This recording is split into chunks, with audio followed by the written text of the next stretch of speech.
హల్లెలూయా, happy new year. మరొక నూతన సంవత్సరాన్ని ప్రభు మనకి అనుగ్రహించినందుకే ఆయన్ని స్తుతిద్దాం. దేవా, నీ కొరకు ఈ సంవత్సరంలో నేను జీవిస్తాను, 100కి 100 నిన్నే సంతోషపరిచినట్లుగా నీ వాక్యానుసారంగా నడుచుకుంటానని ఒక తీర్మానం చేసుకుందాం. వాచ్ నైట్ సర్వీస్లో మీరు కనిపెట్టారా?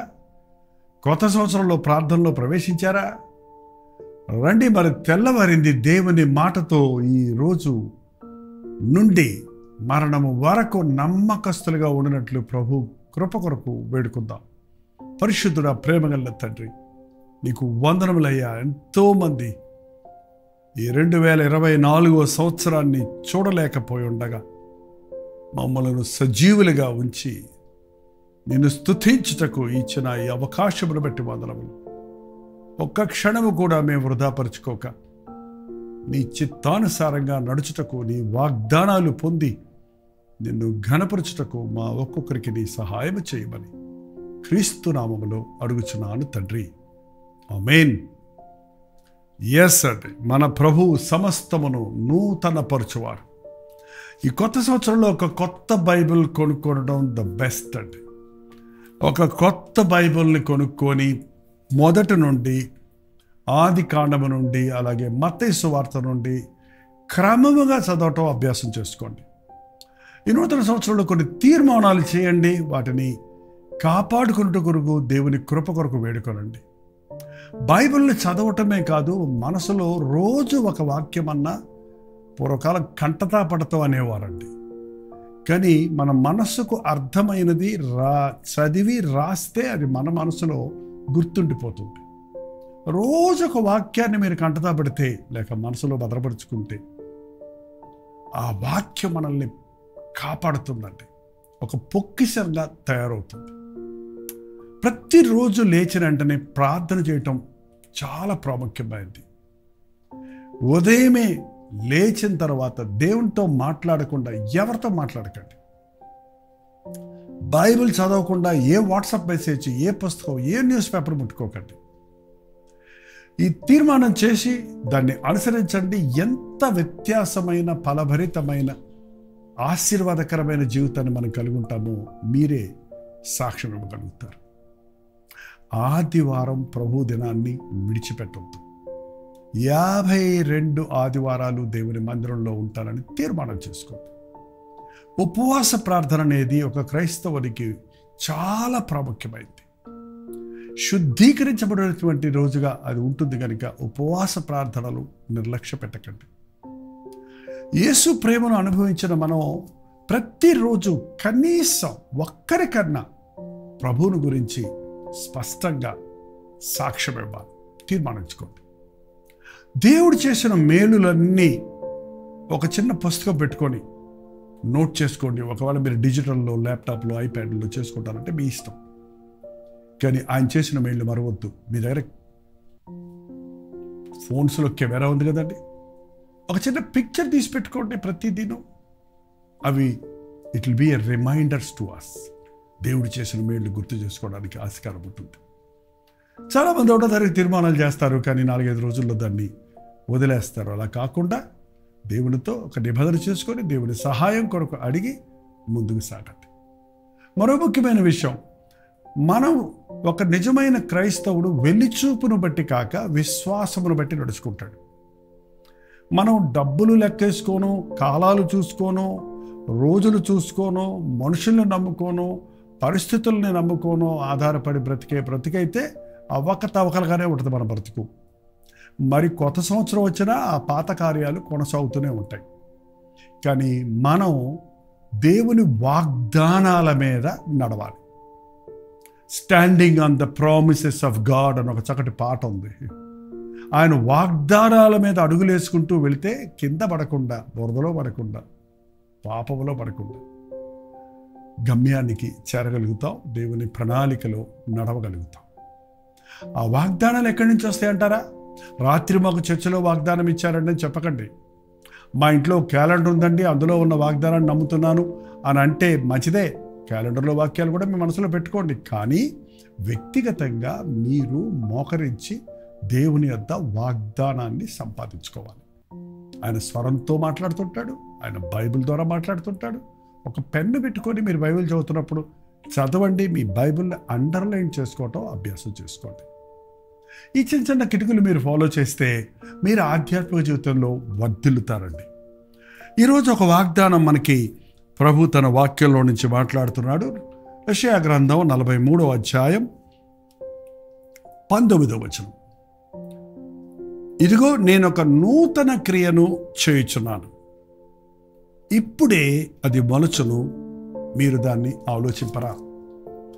ఇదిగో నేనొక నూతన క్రియను చేయుచున్నాను, ఒక క్రొత్త కార్యాన్ని నేను చేస్తున్నాను. మునుపెన్నడూ నీవు అనుభవించని, నీకు వెరుగని, నీవు చూడని, నీకు తెలియని, నీవు ఎదురు చూడని ఒక అద్భుతాన్ని నీ జీవితంలో ఈ కొత్త సంవత్సరంలో దేవుడు చేస్తారని ఒక వాగ్దానం ఇస్తున్నాడు. అక్కడ ఇంకో మాట కూడా ఉంది, మునుపటిని వాటిని జ్ఞాపకము చేసుకుని పూర్వకాలపు సంగతులను తలంచుకోకండి.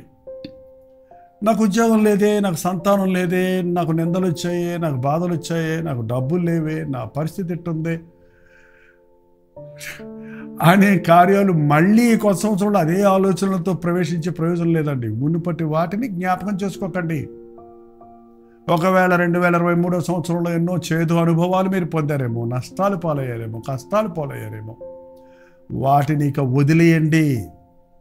ఎవడైనా నువ్వు క్రీస్తు యేసునందు నీడల వాడు నూతన సృష్టి, పాతవి గతించను, సమస్తము కొత్తవాయను. పాత వాటిని తలుచుకుంటూ కూర్చున్నంతసేపు నువ్వు ముందుకు వెళ్ళలేవండి. దేవుడు నీ కొత్తదనాన్ని ఇస్తానంటే పాత ఎందుకు పట్టుకొని కూర్చుంటావు? నేను ఒక నూతన కార్యాన్ని చేస్తాను.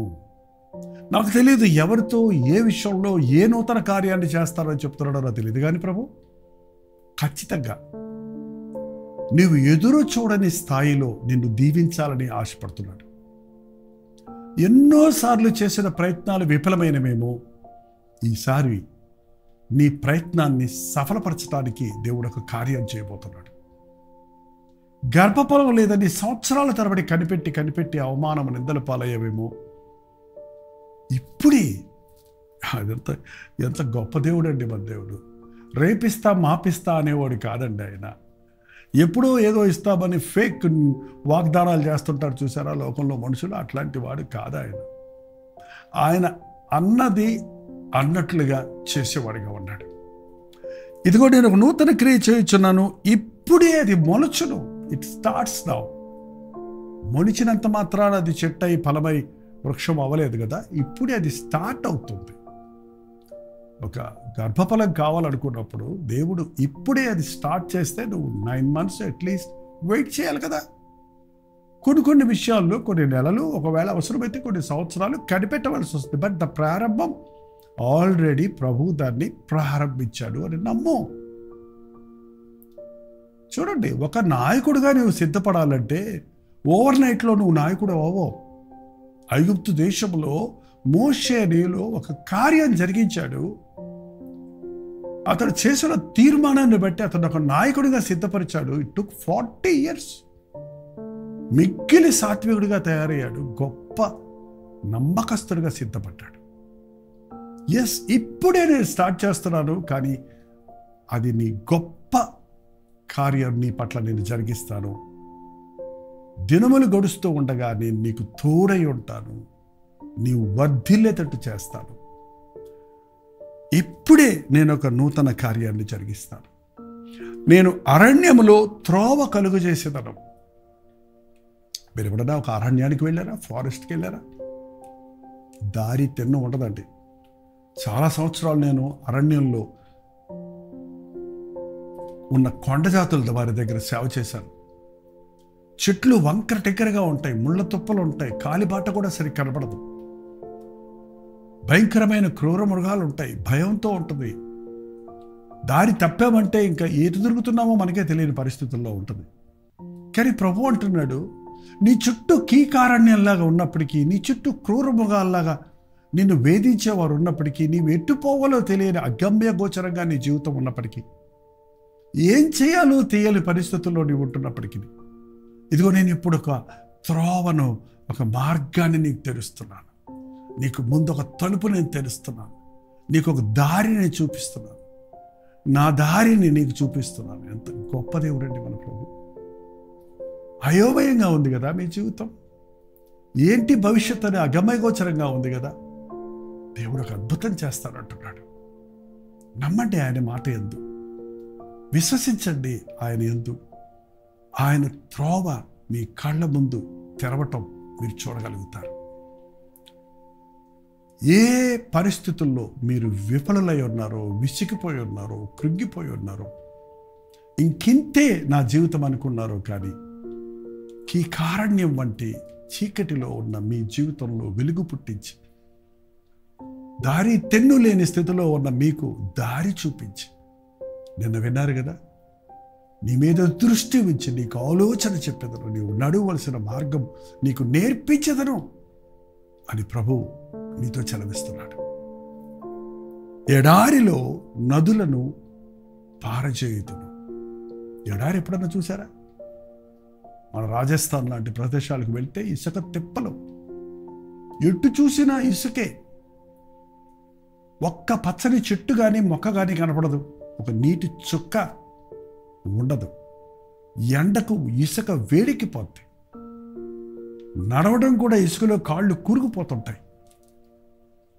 నీ బ్రతుకులో ఎడారి అయిపోయిందేమో. ఎవ్వరూ నీకు చేయి చాపటం లేదేమో. ఎవ్వరూ నీ మీద జాలి చూపటం లేదేమో. నీ తల్లిదండ్రులు నిన్ను విడిచిపెట్టారేమో. నీ స్నేహితులు నిన్ను మర్చిపోయారేమో.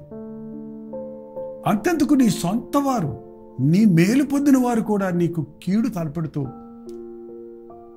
నీ జీవితాన్ని చిందరవందర చేస్తున్నారేమో.